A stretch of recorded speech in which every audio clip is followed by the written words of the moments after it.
Hello, everyone. Welcome to the In the Case webinar series by Digital at INSEAD. So we'll give probably a couple more minutes for everyone to come in. During that time, let me introduce a little bit about the seminar series, the webinar series, and also what we're going to talk about today. So it is wonderful to have our partner Accenture sponsoring the series of In the Case, and basically features a lot of the leading and new publications from INSEAD, where we talk about a lot of successful companies, startups, established incumbent, really thinking about how do we transform digitally and how do we drive into this new future of sustainability and digitalization. And this time, I'm very passionate to have a new case to feature with all of you around Sweetgreen.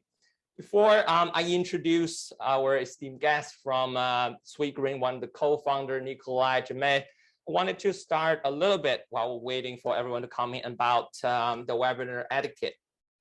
So what we want to do is have a conversation with Nikolai around their journey starting up with Sweetgreen, and how do they take the company to grow within the US and become more than just a restaurant chain, but also a social phenomenon, community. How do we think about healthy food and the future collectively? Let me come back and introduce a little bit about the case, why we wrote the case, and also introduce Nikolai for him to tell us a little bit about himself. And so this really started from a few years ago when I was at Chicago, and we're also sort of very similar looking at the movement of the fast food industry. As many of you know, McDonald's, Burger King, and KFC probably dominated that space for a longest time.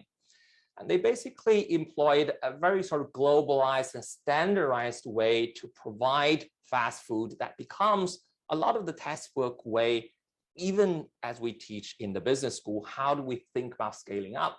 How do we think about standardization? And how do we think about solving some of the challenges around food, around safety? But as the world moves along, we think a lot more about the relationship between food, what we eat, and health. And how do we think about health and how do we define health?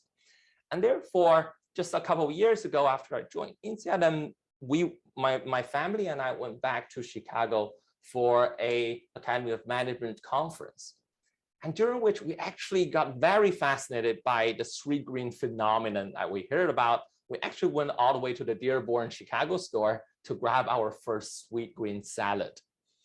And sure enough, right, just within the few days of span of that conference, we went back a few times because we not only love the food, but we love the concept of what Sweetgreen was building at that time.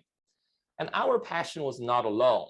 Sweetgreen has grown pretty rapidly in the past years, and then eventually leads to a very exciting IPO in November of 2021.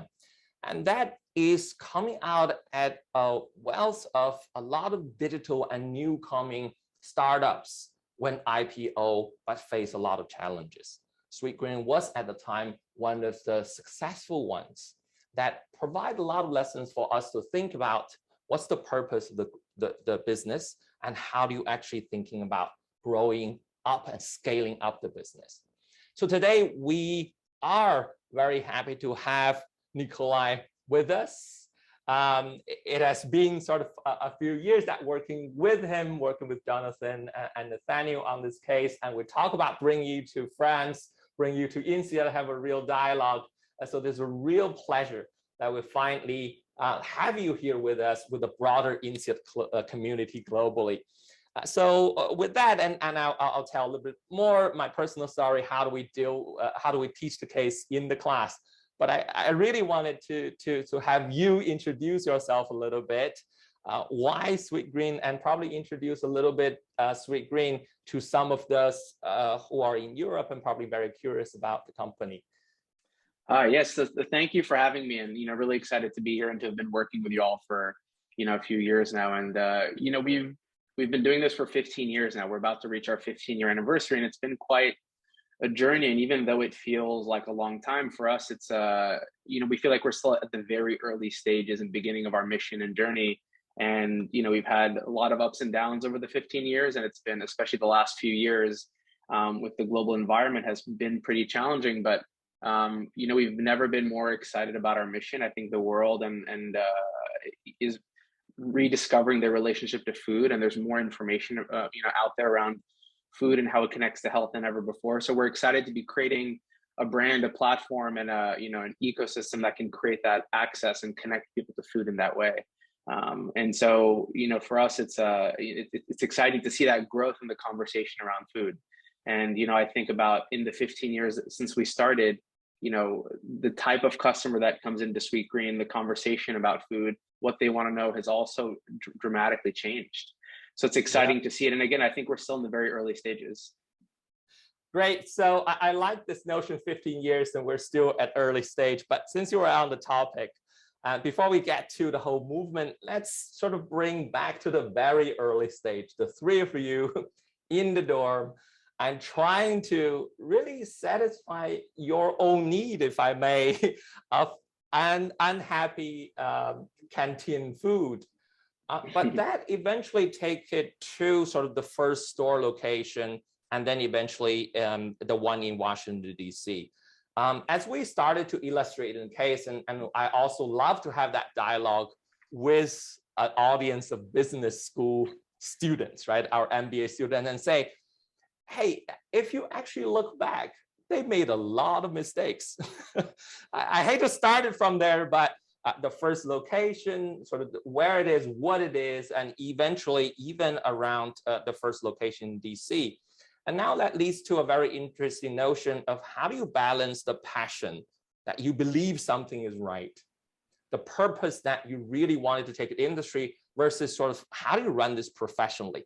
So if you were to take us back to that dormitory stage where you start up the company, how do you think about the identity of what you're doing, the purpose of business, versus doing it by the book, by sort of what the business professional would do? Yeah, when I think back to when we started and why we started Sweetgreen, it was, my two co-founders and I, Jonathan and Nathaniel, we were all seniors at Georgetown. And, the three of us come from similar family backgrounds, where our families were all immigrants that came to the US and were entrepreneurs. So we saw our parents, build businesses, run them. We saw the blood, sweat, and tears that goes into creating a business and running it. And so we were very connected to that idea. And really the reason we started Sweetgreen was, it wasn't like we looked at, this deep strategy around like the macro food economy. And it was just a problem we had in our daily lives. I mean, we built it for ourselves. We were sick of eating what we were eating just in our Georgetown community, whether it started with the food on campus, which was not very exciting or good. And, we would have this conversation every day of like, where do we eat? Where do we eat? There's nowhere that makes us feel good that we're excited to eat at. And, the more we researched and looked into it, we realized this wasn't just a problem for us or Georgetown or even Washington, D.C. This was, a problem that we saw in the broader fast food category that needed to evolve. And we looked around and we saw all the food that people craved the most, that was the most accessible, that was the coolest brands, was all the least healthy. So we started to write a business plan around this idea. Why couldn't we take all those value props, but do that with healthy food? Why couldn't we take healthy food and make it craveable and make it cool, create this brand around it that people wanted to connect with, and then make it really accessible, remove a lot of the friction? So, to put it simply, we thought that healthy food had kind of a branding and craveability problem, and we wanted to solve that. And that's very exciting. So we did this analysis around this value proposition, and many would say, yes, if you do sustainability food, you got increase the cost, right? But at the same time, there's a big question mark on what's the willingness to pay. And it seems that you're talking about, hey, if you actually build a different brand and build a different essence around this and build a movement, you might be able to increase the willingness to pay. But when do you actually know, you get a sense what this could work, right? Is it because of the people going into the store? Is it because sort of how they respond to the food? What gives you that confidence, just take it beyond the pure purpose and the passion of what you wanted to do? Yeah, in the beginning, again, part one of the confidence came from just we were the consumer. We knew that there were more folks like us and our friends, our community. We knew that this was something that would work at Georgetown. If anything, 157 restaurants later, we had the most confidence in that one in almost any restaurant because we were building it for ourselves. We also probably just we knew nothing then, so maybe that's where the the confidence came from. But we often look back to that moment and the fact that we kind of first principles approach of looked at how to build a restaurant without all the preconceived notions of really understanding, like, we saw how everyone else did it but we didn't fully understand, and we wanted to create something different. So we didn't really apply those limitations of, okay, well, this is how this is the fast food economic model. In fact, when you have a fast food concept, usually the P&L, so much of the profit is dependent on soda, for example. We didn't want to serve soda, so that was never part of our model. So it forced us to rethink not just what we served, but how we prepared it, how we sourced it, and ultimately how we merchandised and presented it to our customer. So not knowing, not having any experience in fast food forced us to just kind of, again, first principles approach and just do it the way we wanted to do it. And many of those ways worked out, many of those things didn't work out. But we continue to be students of the business even today. I like that, being the students of the business, right? We're basically saying if you're running an established business and you have the playbook, then you actually start from the process end. But if you're having something very innovative, you start from the product and then try to build a process and the business model around it. That's what we kind of see. You mentioned about 150 stores now, right? And that has been a very challenging journey, probably say the least, because in the case, what we're going to also provide is this notion of value chain analysis, right? When we actually look at the traditional value chain of fast food in particular, it's about standardization and scale. So that means a lot of partners you work with also have this global scale that can provide you the standardized supply. But in your case, a lot is about the latte, right? It's about local, it's about authentic, it's about organic, that involves engage very intimately with the local production community and farming community.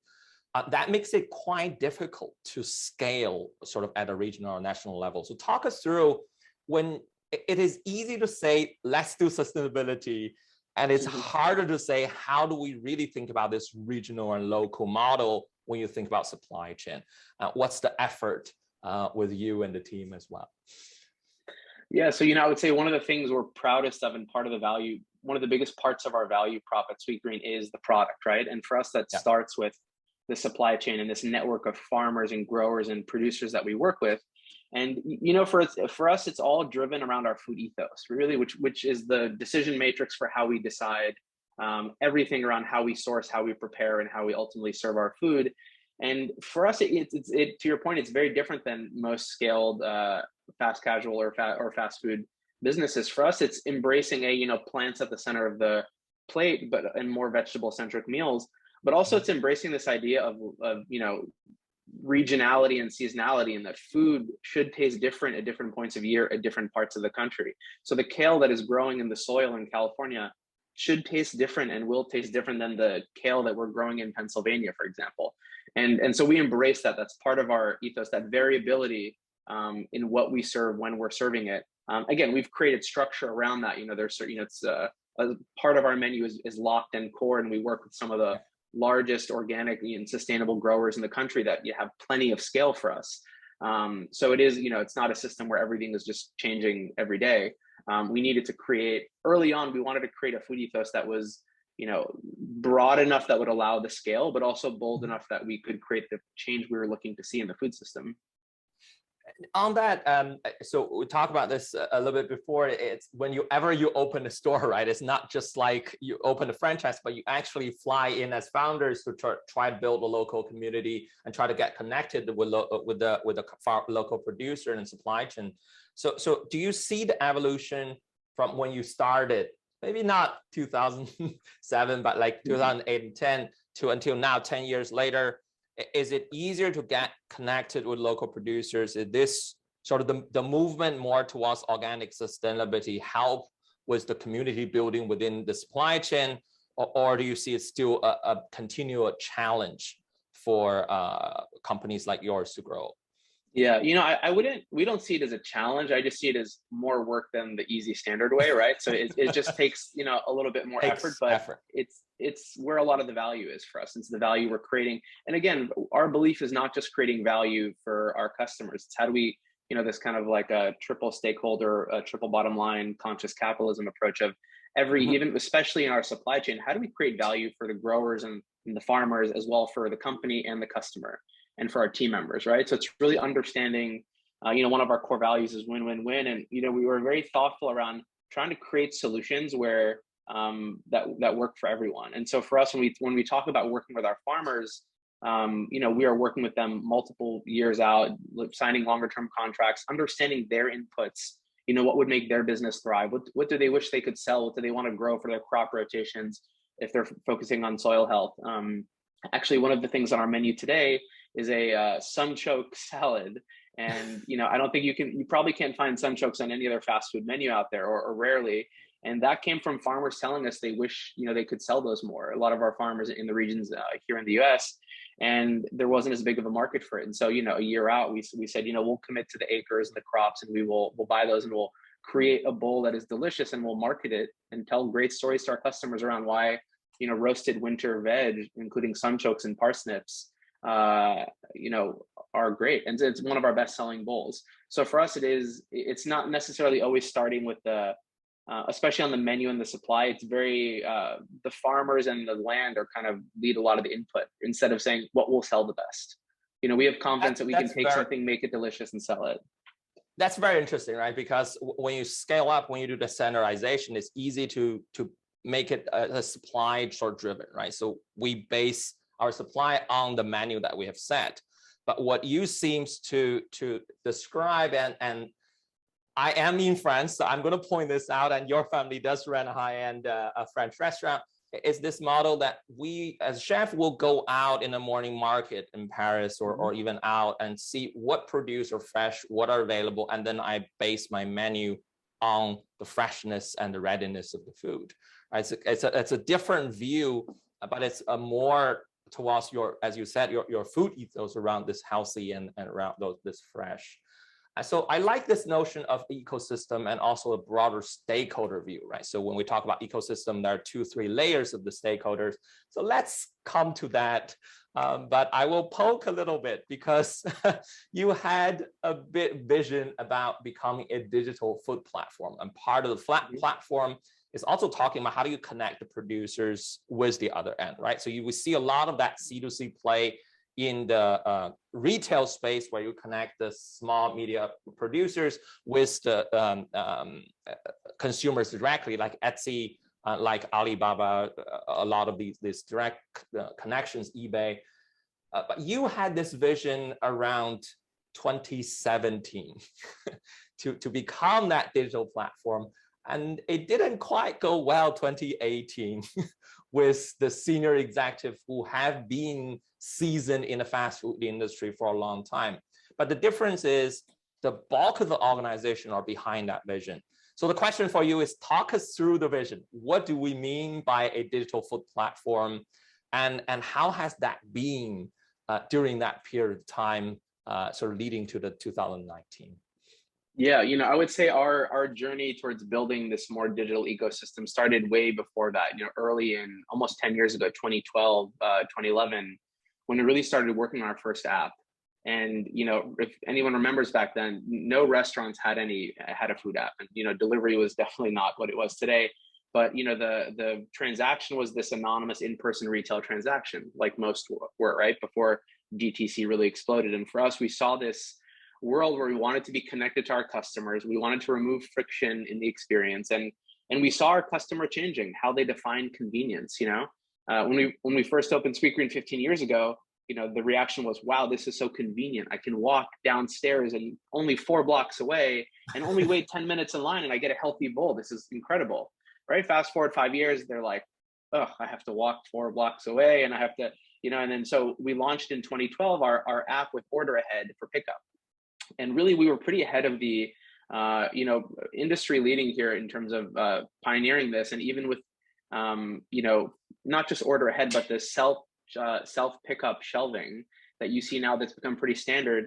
that happened by accident in one of our restaurants in Boston. We were the first to do that. And it was one of our restaurants in Boston that was understaffed, and we had, a ton of customers waiting to pick up the order.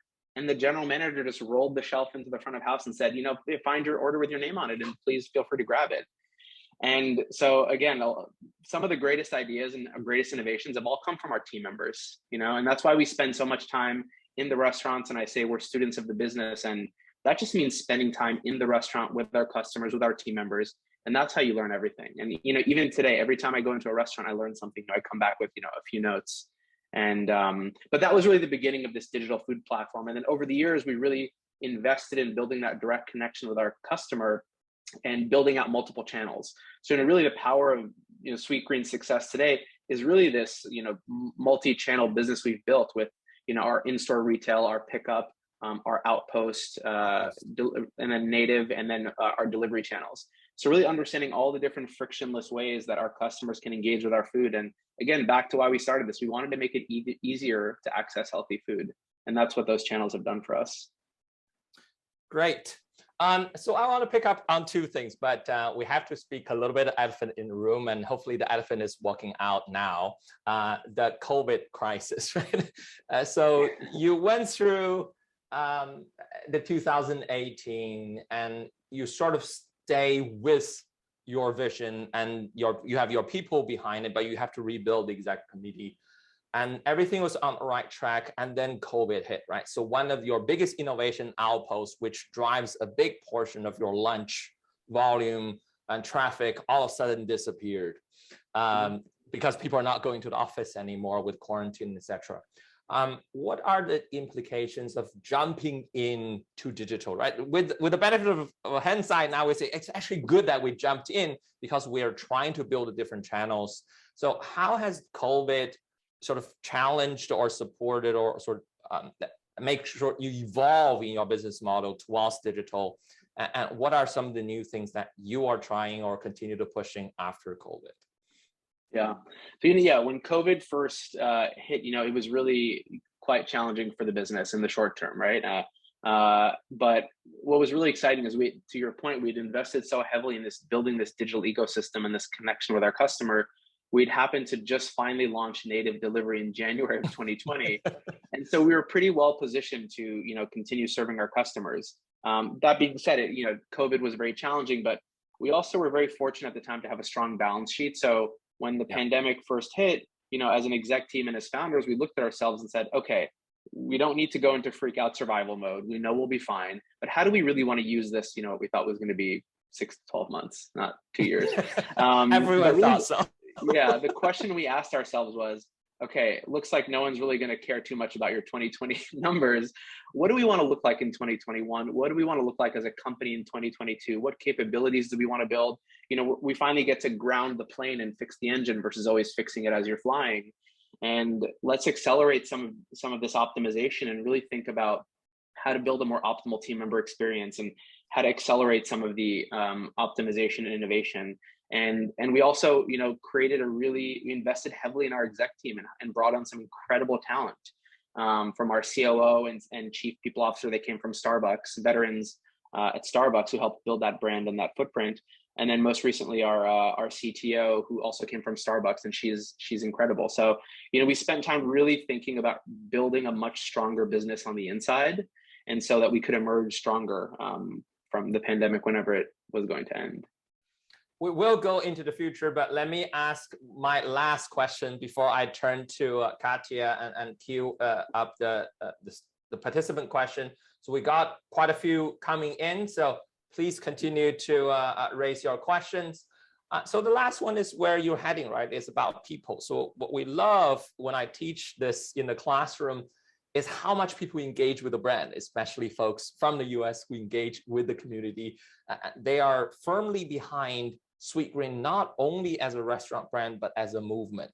And that's partly because the in-store, out-store, the associated, employees and the consumers are all part of the community.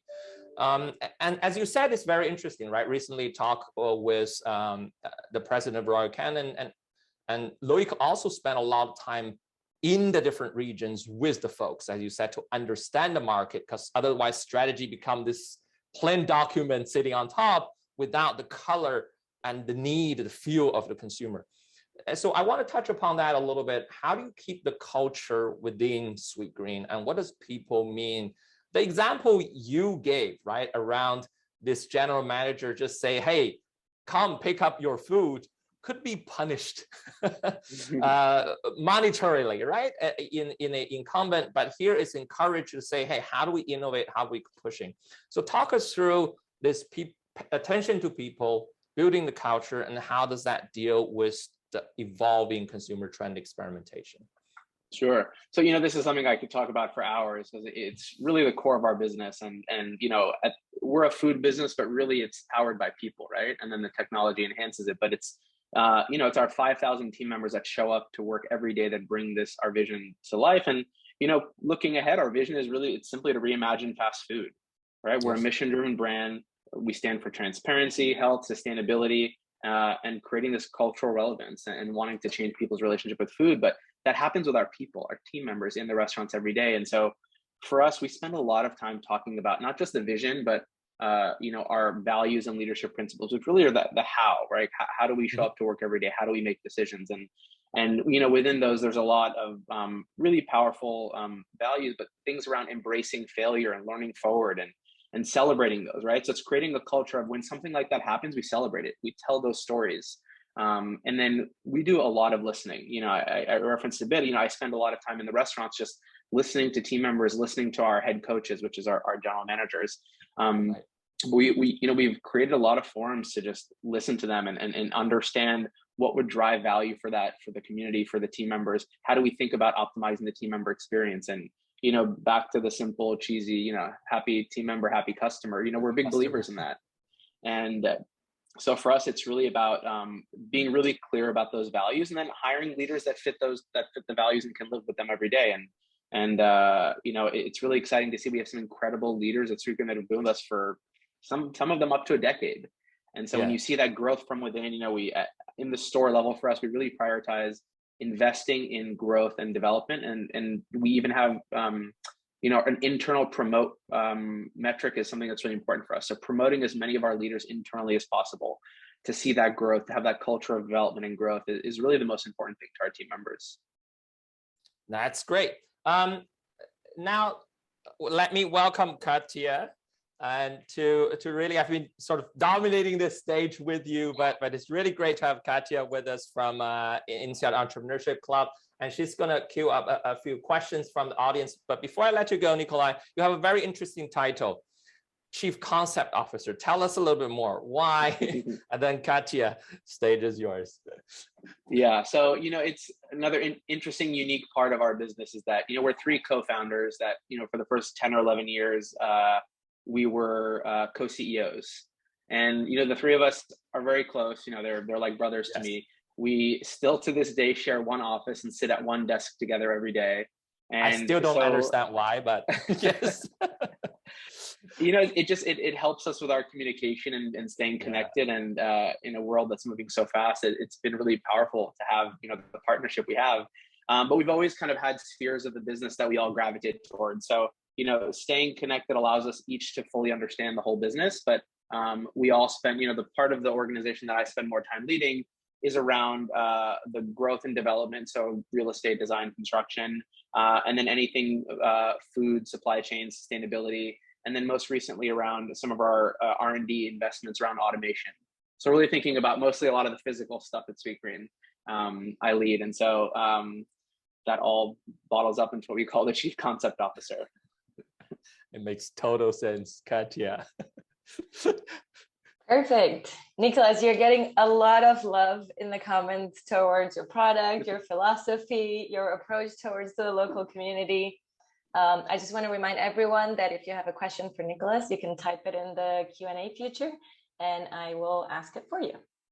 So the first question, we even have someone who lived off Sweetgreens 5 or more days a week. So again, lots of love towards the product. So Nicholas, you talked about the local community approach and the growth towards the local community, but are you thinking also about using future methods of food, including the cultured meats, So the Beyond Meats and the Symbio Chicken and other tech-led foods? Yeah, great question. So, we have a very clear food ethos that is really focused on, real food, more plant-based and regenerative agriculture and focused on soil health. But ultimately, again, the food ethos is meant to be broad enough to really allow us to be also at the forefront of some of these innovations that are happening in food and ag. And it's never been a more exciting time. There's finally a ton of, in the last couple of years, more investment than ever in some of this R&D in the field of next generation proteins and even like ag tech. So we stay very close to all of those things, and we're constantly curious about them, and we're usually happy to be the first guinea pigs and test things in our lab. When it comes to the next generation of alternative proteins, to date, our food ethos is more focused on ingredients that are less processed or not processed. And so some of that first generation of alternative proteins tend to have a great sustainability halo, but not as big of a health halo when it comes to nutritional density and some of the inputs. So for now, we've stayed away from them. But what's really exciting is we are seeing this second generation of alternative proteins, things like mycoproteins and mycelium based, for example, is something we've gotten really excited about. Yeah, I've probably tasted every single thing on the market in our lab, and there's a lot of exciting things coming to market soon. Yeah, for sure. Another question that is linked to that one actually is, what are the innovative things that you can see coming up in the casual ecosystem? So as we said, alternative meats, but also online ordering, food delivery, supply chain. Where do you think you're going next? Yeah, I think, again, what's really exciting is I'm seeing more R&D and innovation throughout our business, whether it's some of these traceability tools in supply chain, to even, our climate technology and carbon footprint measurement tools. We work with a company called Watershed, who's been an incredible partner for us to just understand from a measurement point of view our footprint and our carbon, and then help us kind of guide our efforts in our decarbonization. And our goal of being carbon neutral by 2027. So there's companies like that are incredibly important, and I feel like some of these things will become quite standard in the industry in the next few years. So again, whether it's ingredients like alternative proteins or some of the climate measurement, carbon measurement tools, it's been really exciting to see a lot of people attacking the right problem. And talking about next steps, there's a lot of asking if you are planning to go overseas, where, when, and if they can try it now. We are really excited and very focused on our domestic growth. We have 157 restaurants today, which might sound medium or large, but it's pretty small. There's 3,000 Chipotles, there's tens of thousands of McDonald's, and the opportunity to connect folks to this kind of food everywhere in the US is really our vision. That being said, we're really excited to bring the brand to a more global platform at some point. So today, it's not something we're working on at the moment, but it's something that is constantly on our radar and that we will definitely attack at some point. Okay, make sure to tell INSEAD students when you do Yes, that, because of course we have lots of campuses all over the world. This is probably one of the questions that you get the most, but again, you, Jonathan, Nathaniel, have lived together in the past, worked on the same desk, you said, have worked together. How do you manage to still be together? That doesn't even happen in marriages, and the three of you have managed to survive together. So what's the trick? Yeah, it's a question we get a lot, and some people are always baffled at how close we are and how it works. And I would say yes, we've lived together for many years. We've usually lived close to each other. Our wives are all friends. We've all had or having babies at the same time. So we tend to do things at the same time. But generally, why it works is there's a lot of trust and communication. And the three of us are very conscious to not have an ego with anything in the business, right? So we know that any given point, any day, every day, one of us will be right about something, one of us will be wrong about something, and we trust each other, and we trust each other in our respective areas. But just in general, when it comes to growth and the vision for the business, we all have the same vision around what we want to build. And I feel like with founders, a lot of times, co-founders, the mistake is maybe sometimes they're not aligned and they don't spend enough time talking about that alignment. We spend a lot of time talking about our business together, and kind of checking in at least, and now we have a broader exec team that we do that with, and it's not just the three of us. And it's really exciting to constantly be talking about this vision and what it is and what it looks like and how we're going to get there. And so that constant communication and that trust has been everything for our relationship. Sounds like a pretty tight friendship, but we have a lot of questions on that. So I want to dig a little bit deeper and ask, what were the biggest tensions? Did you guys ever fight? Did you guys have different ideas sometimes? Because I think we have a lot of aspiring entrepreneurs or even entrepreneurs in the call, and we know that it's not all rosy. So any feedback on how to manage those? Yeah, it's not all, you know, I don't mean to paint like a fully rosy picture. I think at our base, there's a lot of trust and love, but we disagree on a lot of things. And I think that's good, right? If the three of us always believed the same thing, I don't think there'd be that creative tension, that healthy tension that usually drives really great decisions or great outcomes. Even with our exec team, you know, when you talk about like, we spent a lot of time talking about diversity and inclusion at Sweetgreen this past few years, especially. And for us, that means a lot of things, right? It means you know, some of the more straightforward definitions, but also people that have different experiences, different paths, different like methods of thinking about things, and making sure we have that diversity in thought and experience. And for the three of us, you know, we approach things very differently. But again, we're all aligned on the why, and the purpose is the same. We all want the same thing. And again, there's times where one of us vehemently believes in something, the other two are like, okay, we trust you, let's try it. Or if two people really believe something, the third will trust. So there are definitely lots of arguments. You know, funny enough, some of the more heated arguments we've gotten in have been around the less important things, you know, like, which is actually, it's good, you know, whether it's something to add to the menu or, you know, for years we threw this music and food festival. So we would fight pretty harshly about the lineup and the headliners and who to, the talent to book. So, you know, again, I think what's exciting is we don't really debate some of the larger things. You know, we disagree on parts of it or how or what we should, but generally there's always trust. And then there's a big sense of disagree and commit. You know, the three of us can disagree on something, but when we leave that room, you know, we're united front, and we trust the process. Since you mentioned the music festival, there was a lot of inquiry about that too. Is it coming back? Is it not? What were you thinking? Why did you do it? I know there was a cover page of one of the magazines, I think, saying, why did a salad restaurant actually invite the Strokes or hire the Strokes? If you can tell us a little bit more of that. Was it a marketing move? Was it just you guys really wanted it? What were you thinking at the time?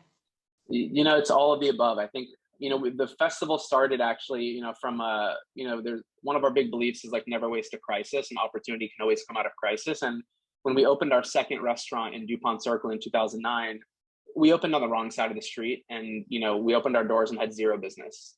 And so at that point, we knew we had to create some sort of connection. We had to draw people to that side of the street and just introduce them to ourselves. And so we bought a speaker, put it out there. Nate, one of my co-founders, is a, you know, great DJ, and we would just sit outside the restaurant DJing and sampling food and just playing music and trying to invite the community there. That quickly led to a block party behind our restaurant, which then the year after we said, let's make this bigger. Let's, you know, music is such an emotional venue to connect people. Let's use that to connect people to food and create a brand that stands for something different. And, you know, we didn't want to just build another fast food brand. You know, we had this belief and this vision around creating something different, and we thought this was a great way to create community around food. And, you know, little by little, this festival became one of the biggest festivals on the East Coast, 25, 30,000 people, with great headliners like the Strokes, Weeknd, Kendrick Lamar.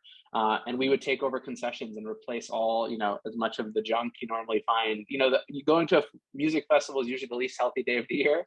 And so we wanted to flip that. So you would go to the, you know, our Sweet Life Festival, and you had all these amazing chefs and farmers, and, you know, we replaced the soda and even the, you know, all the ketchup and with other greater small up and coming brands.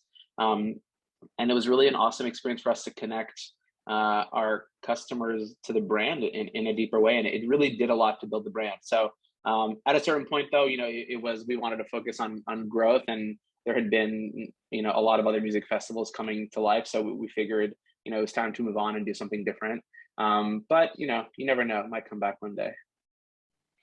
Great. I'm trying to keep it to the timeline here. So if I remember correctly, the music festival was about the time when you guys had your first big investment. I think AOL gave you 22 million. There's a couple of questions in terms of, capital and fundraising.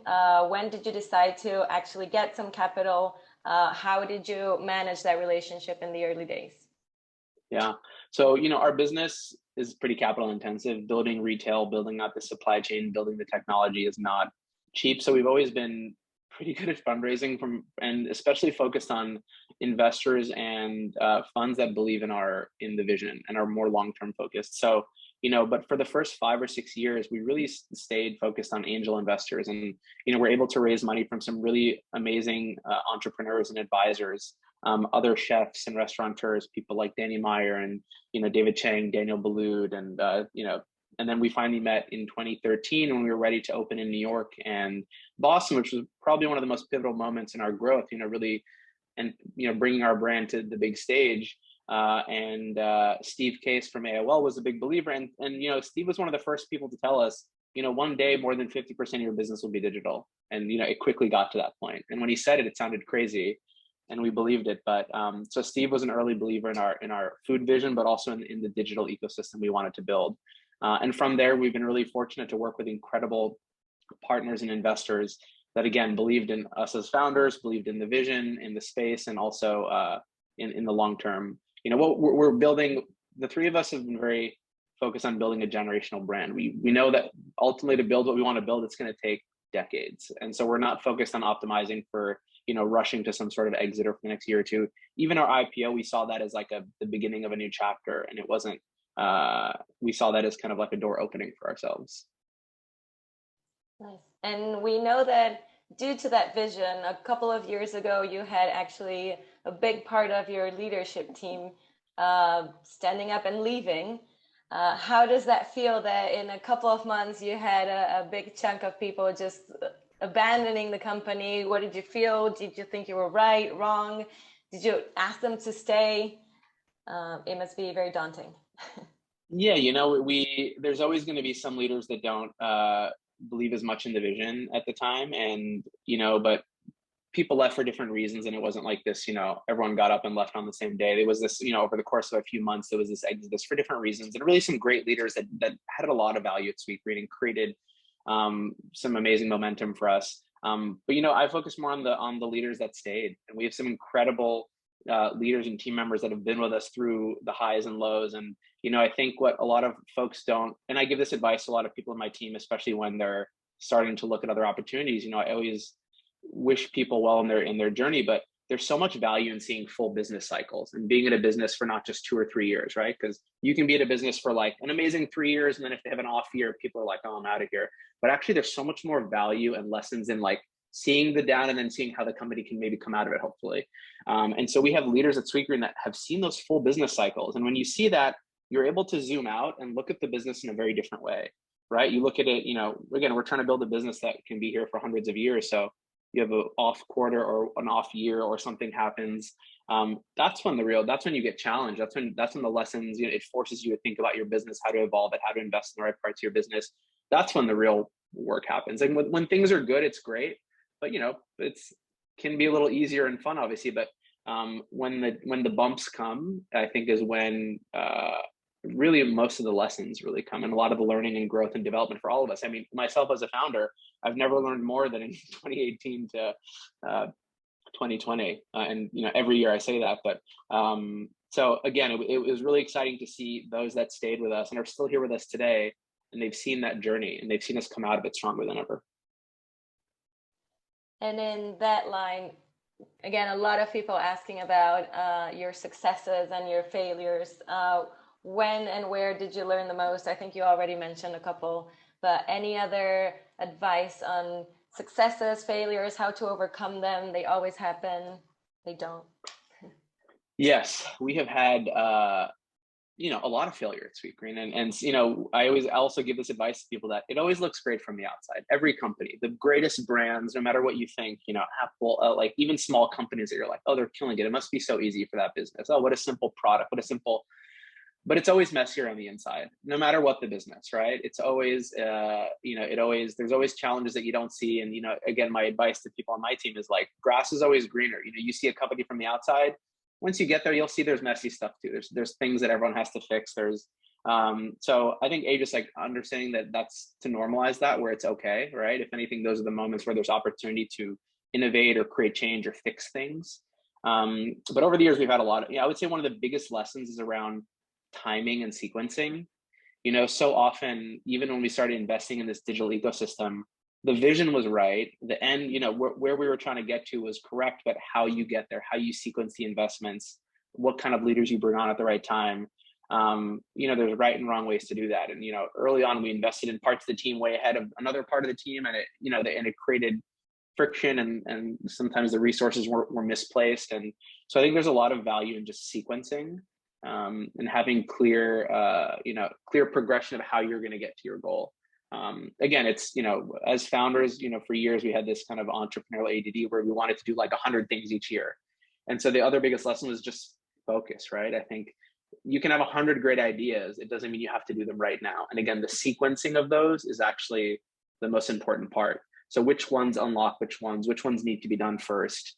And then just, thinking of, we're getting to a scale now where it's really valuable for us to spend more of our time thinking 3 to 5 years out versus, especially during COVID, it was like thinking, 6 to 12 months out for many companies, but the value in really looking out and thinking about the right investments in the long term. Yeah. You clearly have done that one, right? Why do you think it is the success that Sweetgreen has and that the competitors haven't been able to tackle? I mean, you do have Just Salad, Chopped, and other competitors in the market, but there is a debate online and everyone is saying that yours is so much better. So why do you think they can't get to you? I appreciate that, everyone. It's a lot of reasons. I think we were really intentional about building, really investing in our product and making the product differentiated, really creating a conversation around transparency and just, connecting people to more information. One of the first things we did at restaurant number 4 was we put the chalkboard in the restaurant and listed every ingredient and where they were from. So this local list or a source board. And I remember in 2009, people thought we were crazy. They're like, people don't want to know that. This is not like a fine dining restaurant where you want to see the farms. Like, no, people want to know. People want to understand all the ingredients. And it's not just about sharing like the cool farm you work with. It's also everything from our oils to our rice to every ingredient that goes into your food. Creating that full transparency gives people the information. But then when they go into the next restaurant next door, they start to ask the questions, where does that come from? And so now it's hard to walk into any place where they're not sharing some sort of transparency or, at least, or some version of it. So again, for us, it was creating that conversation. And then, I think the brand we created, the conversation around food, we made it, tried to make it cool where people, it's not like they come because they have to eat their veggies and they want to eat healthy and they're on a diet. It's like, we believe we've created a craveable product. We've also created this brand and atmosphere that people just want to connect with, and be part of. And so it's less about the thing you should do and more like the experience or product you want to engage with. And then lastly, we talked about the capital, but I do believe the capital we raised from the amount we raised from the right people did really help propel our growth and allowed us to really make the right investments. You see this a lot today with some of the public companies in the food space. They're starting to make some of the technology investments we built 8 years ago. And so we were a little ahead there, and it allowed us to really propel our growth and build out the channels and just own that relationship with our customer. Okay. And our last question, I think you did touch this a little bit, but before we go back to Professor Chengyi and we talk about your IPO, do you think that there is an inflection point in the US where the traditional comfort food or the fast food is permanently shifting towards more cleaner, healthier food? I know you mentioned that you are creating that shift, right? People want to see it. People are asking in other restaurants. And then a lot of curiosity on not only what's happening in the next 3 to 5 years, but where do you see Sweetgreen in the next 15 years? Do you think everything will be digital? Do you think you will disrupt the market again? Where do you see yourself in 15 years? Yeah, I would say the consumer is definitely shifting towards this type of food and more sustainable products. And that's where the conversation is shifting. I think it's really exciting to see the biggest brands in food are starting, they have to think about this now, right? It's not something you can ignore. So for me, I get excited about even the largest brands in the world, the McDonald's of the world, rethinking some of the things on their menu or rethinking their packaging. That's great, amazing change, no matter what we do at Sweetgreen, we're still 100, 200 restaurants, soon to be hopefully 500 by 2025. But when McDonald's makes one change on their menu, it has a huge impact on, access people have to that food. When, McDonald's adds kale to their menu, they're not doing it because they just wanted to, because there's consumer demand for it. So it's really exciting to start to see those shifts, when they change, things in their Happy Meal, like adding a fresh apple versus those things have a huge impact on communities around the world. And so it's exciting to see larger companies evolve, and they're going to have to. So I'm excited to see that evolution, and hopefully it's, less greenwashing and more actual change, which you're starting to see, which is great. And ultimately we're a brand that believes even though we're very focused on execution today as a newly public company, we're big believers in constantly asking why, staying curious, and innovating around the team member and customer experience. And, one of the biggest investments we've made recently is in this acquisition of this automated robotic solution called Spice. So really thinking about where robotics can play a role in an enhanced team member experience and ultimately create a better customer experience.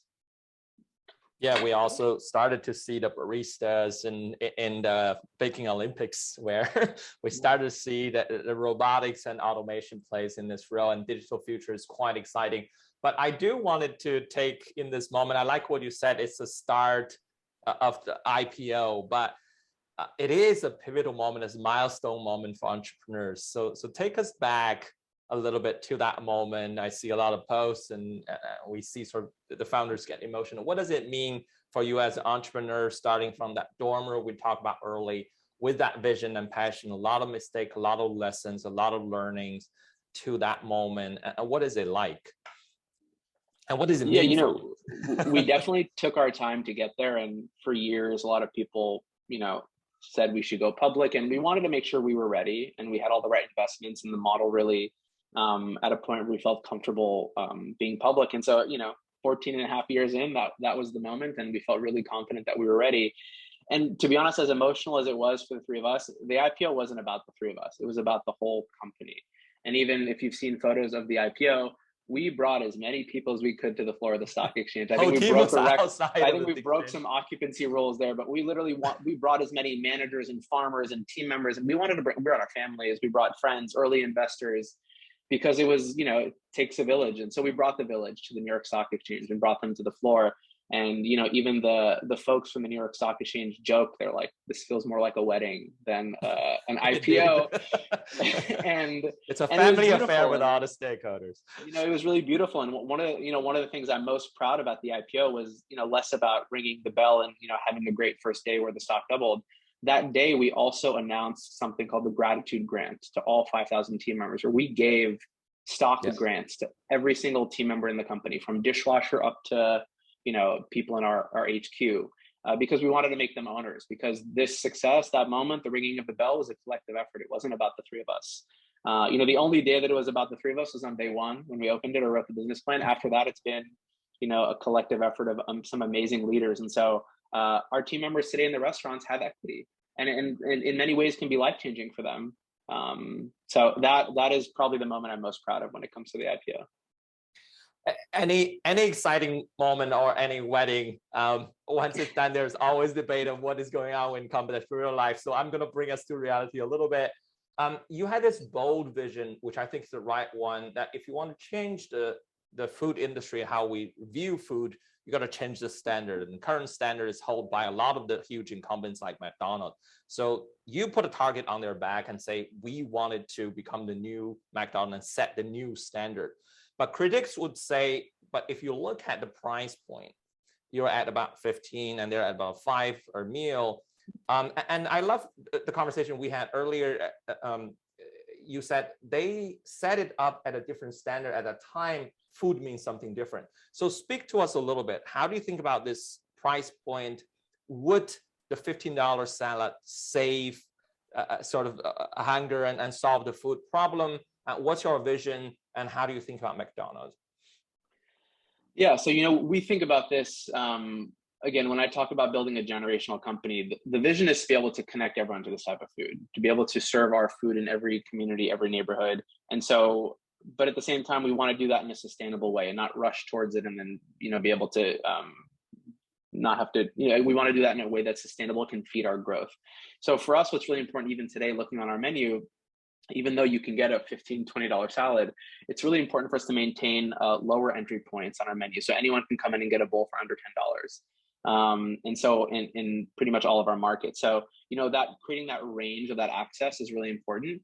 And, I think what's really interesting, even if you look in the last year, a lot of where, you look at the Chipotles of the world and some of the price pressure they're taking, those prices are going up everywhere. So I think the real cost of food is starting to shift around.